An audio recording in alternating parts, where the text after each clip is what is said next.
All right, we're nearing an end of this broadcast here from Nexa, and I'm so grateful that we've been able to be here because previous to this, I don't think we've had much publicity when it comes to nuclear energy, nuclear research, and today I think it's been a great education for the whole of South Africa to find out the products that come out of here. Well, what's exciting is that the youth are taking to this and they are studying everything that has to do with the future. You've heard the potential of South Africa and how much more money we can make in this industry. Well, it's good to see that the students are taking this up as a huge career path. In fact, I'm going to talk to students now that have just returned from South Korea from doing their masters in nuclear engineering, and we're also going to focus in on women in the sector. So talking to us about women in the sector is Dr. Margaret Nkosi, who's representing women in nuclear. Good to have you. Welcome to Morning Live. Thank you for having me. Good. And let me introduce you to our two students, Lebogang Maseko and Becca Kumalo. Good to have both of you. And I suppose a big congratulations on getting your... What is it? What did you get, your master's?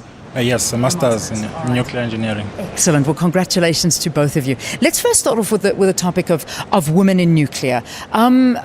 Is it... Obviously, it's growing. I mean, we look at Lebogang. She's just done her master's. But is this an isolated case, or are there lots of women up in the ranks coming?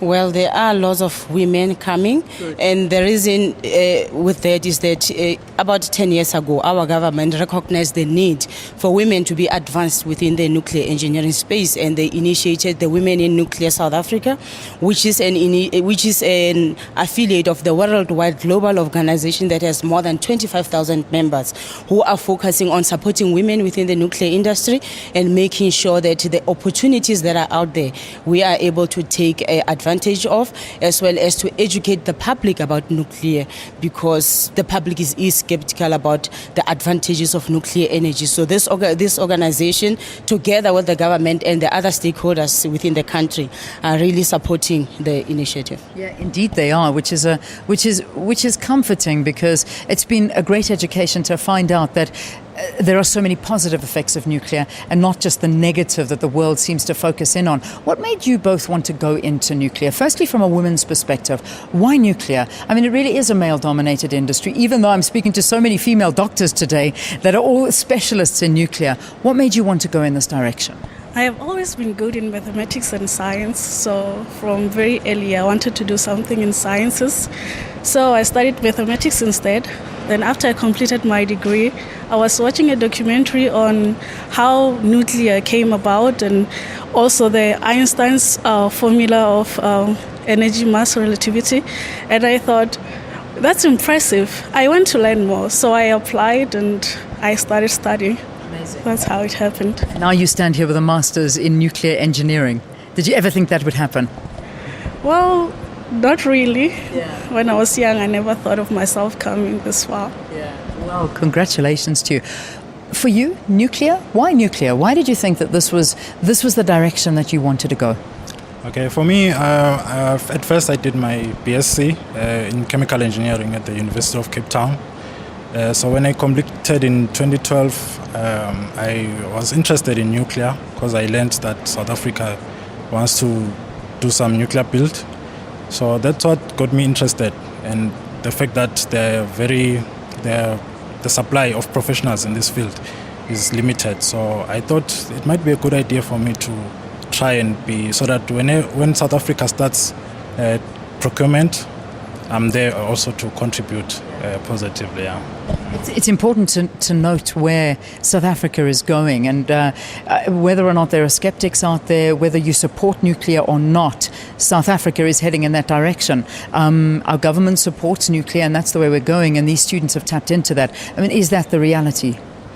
That is the reality, but one other thing that really needs to be done really is the awareness, and from a very early age, because one thing that we notice as we go out there and do the public awareness, a whole lot of kids do not know about it. So if we are to build more power plants in the future, you think if in 2023 we are to start building the first nuclear power plants, we need to be able to talk to a youth who's currently 14 years old or so.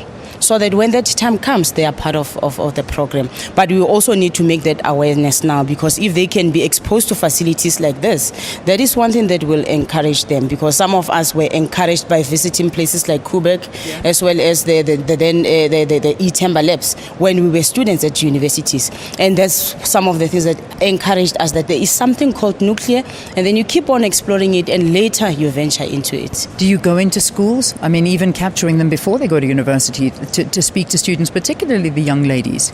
We do go to schools a lot. And the other thing that we're also encouraging women and also everybody that's taking part in this is that sometimes we tend to say we're going to the schools, but if I have a daughter in the house or a niece, I must start there. Then they can also assist us in spreading the message. We need to talk to our neighbors. We need to talk to policymakers. We need to talk to people who can influence. We need to talk to business women. We need to talk to people in politics, people in finances, people in the media also, because that way they will help us to spread the message easily.